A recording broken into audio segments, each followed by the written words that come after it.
The 1970s weren't all about disco balls, shag carpet, and bell bottoms. It was also the decade where horror took off the gloves and came at us with teeth, blood, and nightmares that still linger today. From supernatural horror to psychedelic dread, these are the books that defined the decade, and the data doesn't lie.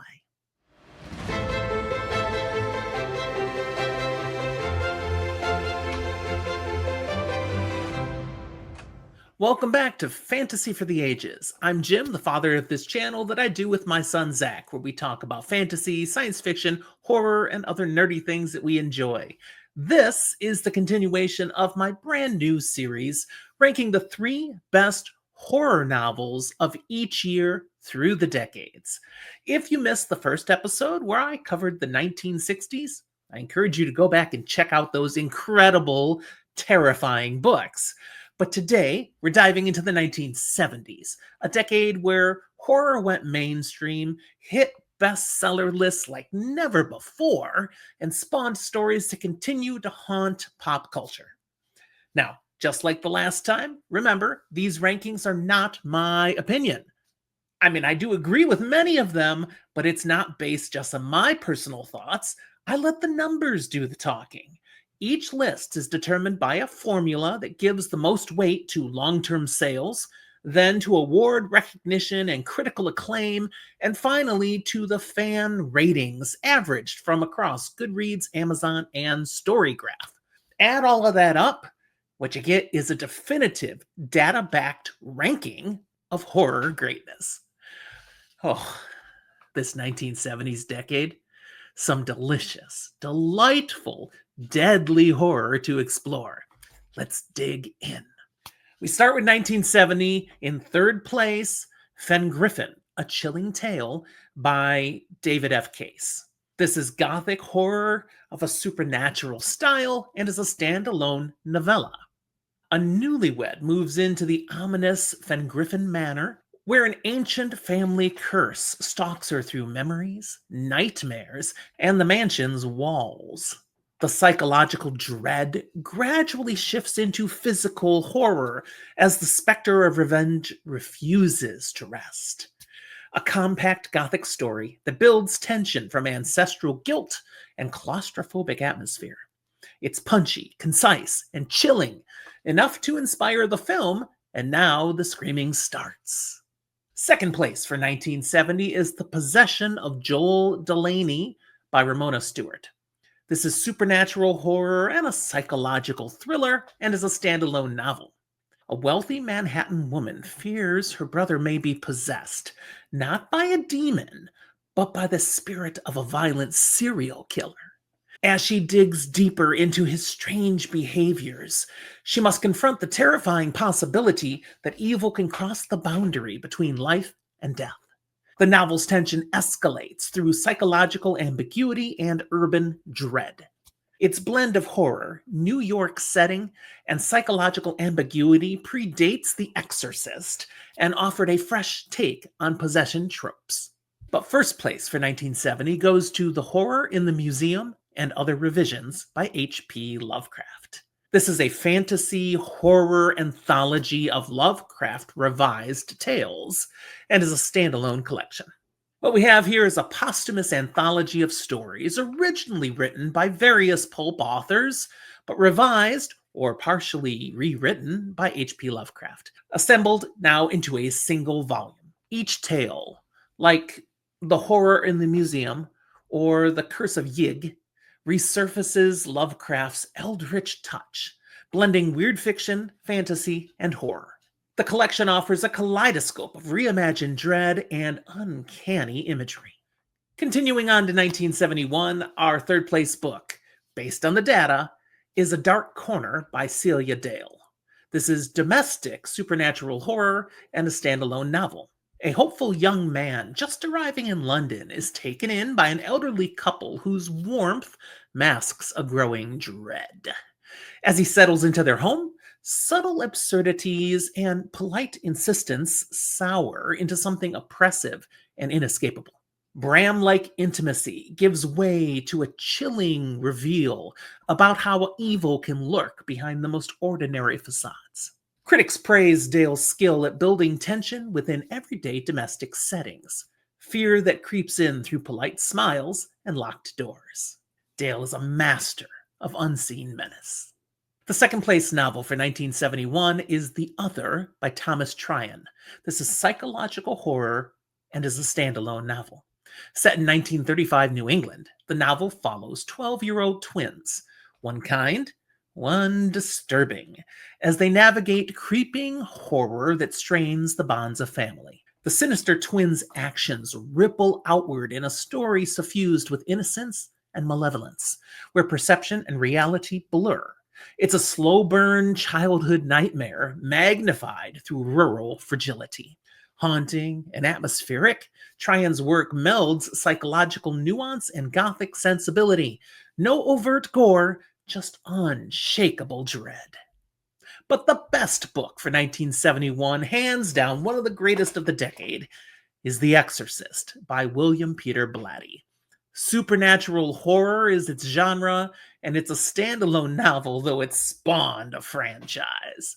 When 11-year-old Reagan McNeil exhibits terrifying supernatural symptoms, conventional medicine fails, and her desperate actress mother turns to two priests. As they confront the possibility of demonic possession, the battle moves into both spiritual and physical extremes. The horror orbits faith, innocence, and doubt in a stark, unforgettable confrontation. A watershed moment in modern horror, with its grounded tone, spiritual stakes, and visceral prose. It transcended genre, topping bestseller lists for months. The film adaptation set a standard in horror cinema. Readers and scholars alike praise its thematic depth, theological subtext, and sheer capacity to terrify. I have not been able to get through this movie. Moving on to 1972, the data says our third best horror novel of the year is Blackbriar by William Sleater.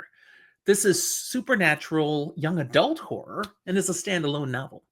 Danny moves into an abandoned English cottage the villagers won't discuss, then begins dreaming of witches and fire. That does not sound good. The house's past seeps into the present until dreams, dares, and local lore blur. When he investigates, the line between prank and peril vanishes. It's perfectly eerie, mid-grade YA gothic. Tight, atmospheric, and accessible. So it sticks with readers who met it when they were young and rediscover it as adults. The second best book of the year in the horror genre is The Book of Skulls by Robert Silverberg. The genre is dark, speculative, psychological horror with cult and mortality elements. It's a standalone novel. Four college friends find a manuscript promising immortality if two of any four initiates die. They drive into the desert to a hidden order where the price of eternal life becomes brutally personal. Secrets fracture the group until the ritual's horror is no longer theoretical. This is a cerebral, character-driven cult novel that reads like psychological horror wearing a literary science fiction mask. The moral calculus, who lives, who dies, gnaws at readers long after the book is done. But the best book of the year is another one of these epic horror novels. Man, the 70s are bringing them strong. The Stepford Wives by Ira Levin. This is psychological, occult-tinged suburban horror and is also satirical in nature. It's a standalone novel. Joanna moves to an idyllic Connecticut suburb where the wives seem too perfect. As her friends change, she suspects a sinister project under the neighborhood's polite veneer. What she uncovers recasts domestic bliss as something mechanized and menacing. This spawned a hit 1975 film. If you haven't seen it, it's still worth your time. Levin's minimalism and razor satire makes the dread feel real and so relevant. 1973 gives us in the number 3 slot Demon Seed by Dean Koontz, a name well known in this genre now, but this was 1973, and here we come. The genre of this book is techno horror. It's also psychological science fiction, and it's a standalone novel. A sentient supercomputer seizes control of a smart home and imprisons its creator's estranged wife. It wants to learn, to feed, and terrifyingly, to reproduce. The battle that follows is intimate, invasive, and claustrophobic. This is a forebear of smart house gone wrong horror, eerily prescient about AI, domestic surveillance, and bodily autonomy. The setup is tight, and the menace feels uncomfortably plausible. Second best for the year is Burnt Offerings by Robert Marasco. This is haunted house and psychological supernatural for its genre and is a standalone novel. A Brooklyn family rents a sprawling upstate mansion for an impossibly low price, so long as they look after an unseen elderly owner in a locked room. The house rejuvenates as the family frays, feeding on their energy in ways they barely notice. What starts as a summer getaway becomes a slow, uncanny possession. But the best book of the year in the horror category goes to Harvest Home by Thomas Tryon. This is folk horror and psychological horror, and is a standalone novel. A family flees the city for an idyllic New England village bound to the old ways. Seasonal rituals and smiling neighbors hide rules that demand a terrible price. As the harvest nears, the community's warmth curdles into something ancient and implacable. It's quintessential American folk horror, slow, sunlit dread with a knockout finale. Let's go to 1974, where the third place horror novel goes to Let's Go Play at the Adams by Mendel W. Johnson. Psychological horror and a standalone novel, and in fact, this author's only novel. A college student babysitter wakes up restrained in a rural Maryland home, only to realize the children she's watching have turned sadistically cruel. What begins as a nightmare of captivity and fear escalates as their games spiral into real violence. The novel pulls you into a slow, unbearable descent into childhood-perpetuated terror. Hailed as one of the most harrowing horror novels ever written, readers and critics alike call it both deeply disturbing and psychologically intense, not for the squeamish. Second place for the year goes to The Rats by James Herbert. This is graphic horror, also called splatter horror. You kind of get where that's going. And it's a standalone novel. His first novel, it did spawn sequels, but it's written as a standalone. In London, giant, ravenous rats unleash grotesque carnage from derelict canals to schools. As panic spreads, a school teacher and authorities fight a biological nightmare that defies logical containment. The body count continues to rise in a brutal, fast-paced spiral of violence. Herbert redefined British horror with visceral shocks and urban dread. Splatterpunk deluxe, as Stephen King called it. Its graphic horror was groundbreaking for its time, and its success launched Herbert's influential career in this genre. But first place, I just mentioned the guy. It goes to Carrie by Stephen King. Supernatural horror, this is a standalone novel. It is King's debut novel. Carrie White, a bullied high school girl with telekinetic powers, is pushed over the edge by a cruel prank at prom, which unleashes her fury in a spectacularly violent showdown. The tensions between repression, rage, and revenge build into a catastrophic climax. A powerful portrait of outsider trauma turned destructive. This is a cultural watershed. Psychological horror grounded in real-world setting and emotive truth. King's debut became a bestseller, spawning a successful film and cementing his status as the master of horror. Continuing to 1975, our third place goes to The Fog by James Herbert. Still around now. This guy's going to be here a while. This is apocalyptic supernatural horror and is a standalone novel. A worker investigating a rural site unleashes a fog buried for decades, which drives people to madness and violence.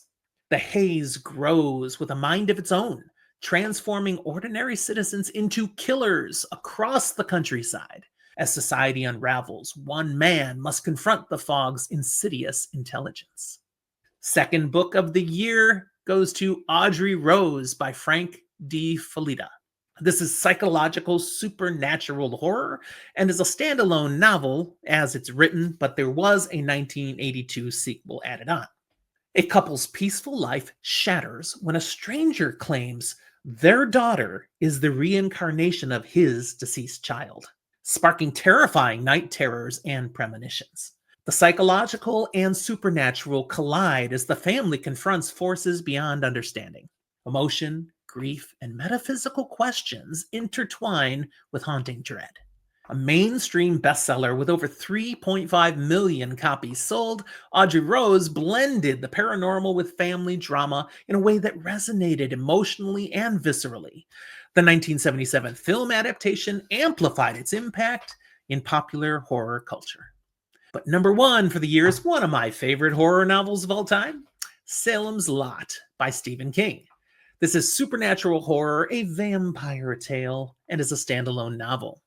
A novelist returns to the quaint town of Jerusalem's Lot, only to discover its residents are being turned into vampires. The small town horrors escalate into all-consuming dread as the town transforms into a living nightmare. A group of survivors must face unspeakable evil lurking in familiar places.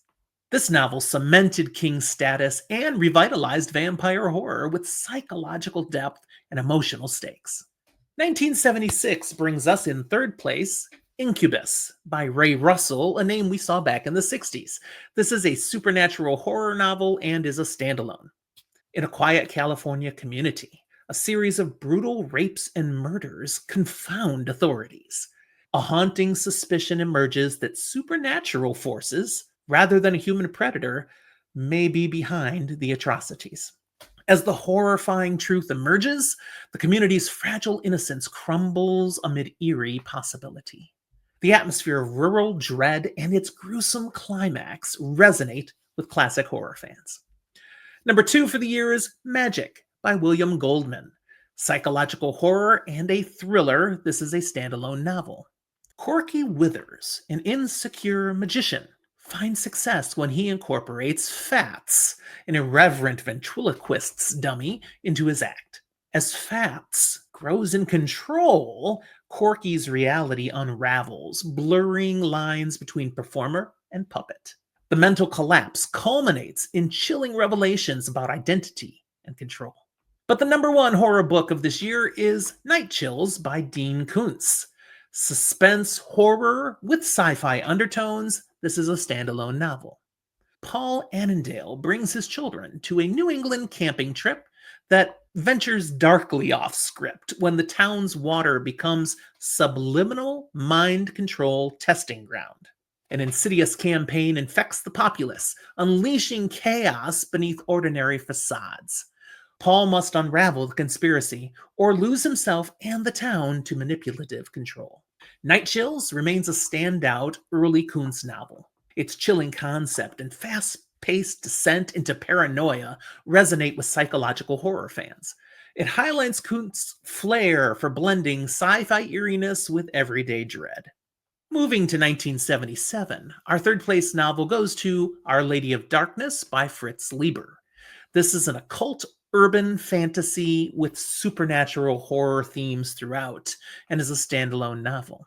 A grief-stricken writer moves to San Francisco and becomes entangled in a secret occult craft called, I had to practice this word, megapolisomancy.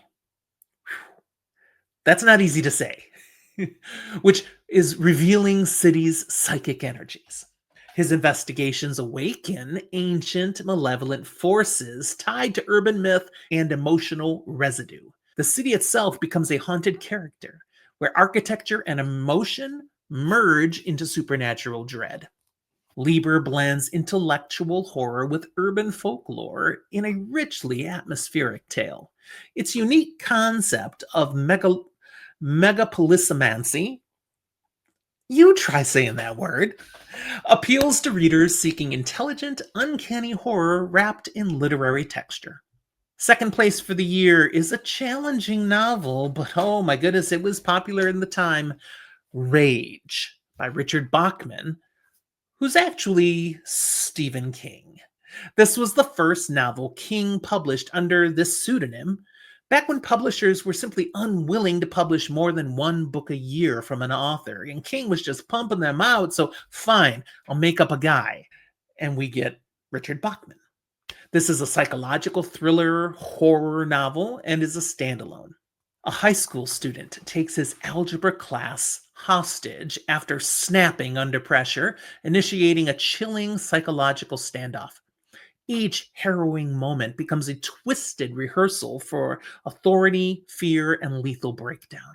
The lines between captive and captor blur in a raw, disturbing exploration of adolescent rage. This novel remains infamous, grim, provocative, and psychologically unblinking. It's a haunting read. But after multiple school shootings occurred that were disturbingly similar to the novel's plot, King allowed Rage to go out of print. Probably appropriately. If you can still find a copy, it's going to be buried in a used bookstore or part of a collection. You cannot just go buy this book now.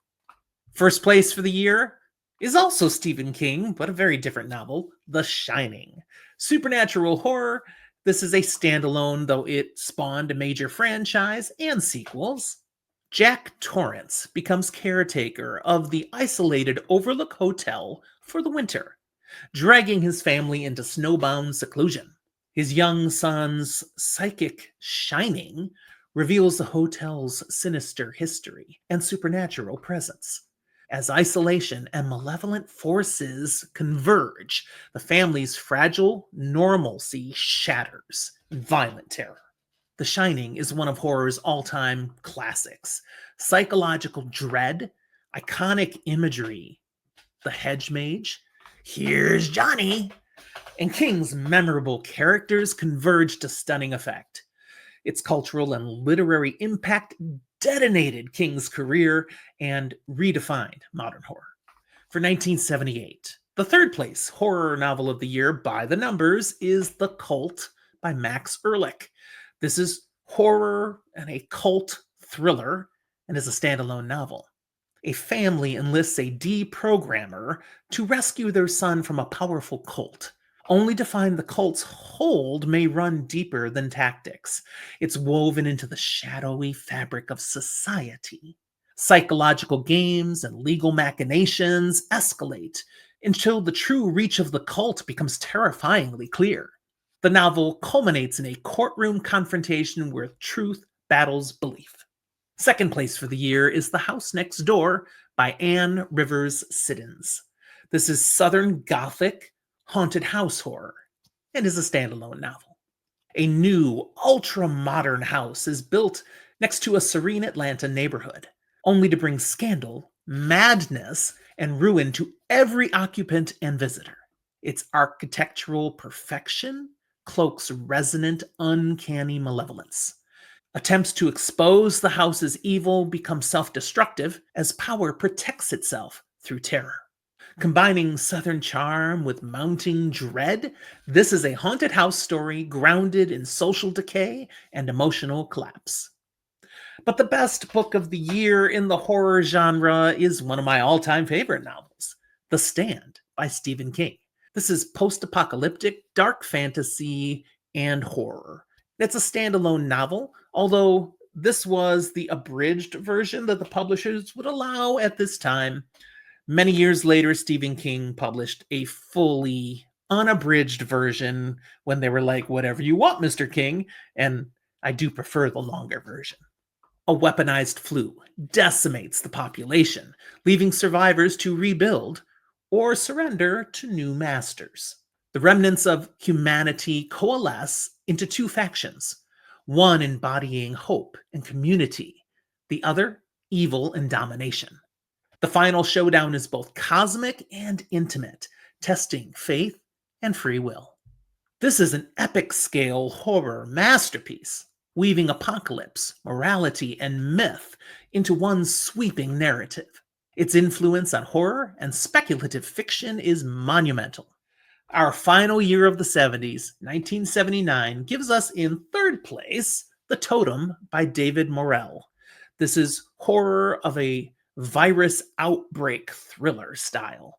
In rural Wyoming, Sheriff Nathan Slaughter confronts a deadly virus that turns people into violent rabid killers. With a coroner and a hardened reporter, he races to stop a fast spreading epidemic before the town descends into chaos. The horror is grim, relentless, and grounded in infectious dread. Second best horror novel of the year is Ghost Story by Peter Straub. Supernatural horror and framed storytelling. Four elderly men in Millburn, New York, reunite to trade ghost stories, but their own pasts become horrifyingly real. As secrets surface, they confront the embodiment of their deepest fears. The chilling legends they tell weave into a lived nightmare. Straub's literary voice and layered structure created a new benchmark for modern horror. But number one for 1979, this name keeps coming up, The Dead Zone by Stephen King. This is a paranormal thriller and psychological horror. After waking from a coma, Johnny Smith gains psychic power, allowing him to foresee death by touch. When a politician's future turns dark, he must decide whether to intervene. Torn between ethics and premonition, Johnny's gift becomes a burden with explosive consequences. The novel grapples with fate, power, and the terror of seeing too much. The Dead Zone expanded King's range into suspense with moral weight and supernatural depth. Whew! There you go. The three horror novels that rose above the rest for each year of the 1970s, not just scaring readers in their own time, but proving their staying power through sales, awards, and fan love decades later. 30 incredible reads. Did your favorite make the list? Or is there a hidden gem in the 70s you think deserves more recognition? Drop your thoughts in the comments below. Spoiler-lite, of course, because I'd love to hear your take. If you enjoyed this episode, please hit that like button and subscribe so you don't miss our next horror decade. And a huge thank you to our Patreon supporters who make this channel possible. You're the real legends of the night. Next time, we'll head to the 1980s, where horror got bigger, bolder, and in some cases, absolutely bonkers. Trust me, you won't want to miss it. Until then, keep the lights low, have fun reading in dark rooms, by candlelight maybe. We'll talk to you next time.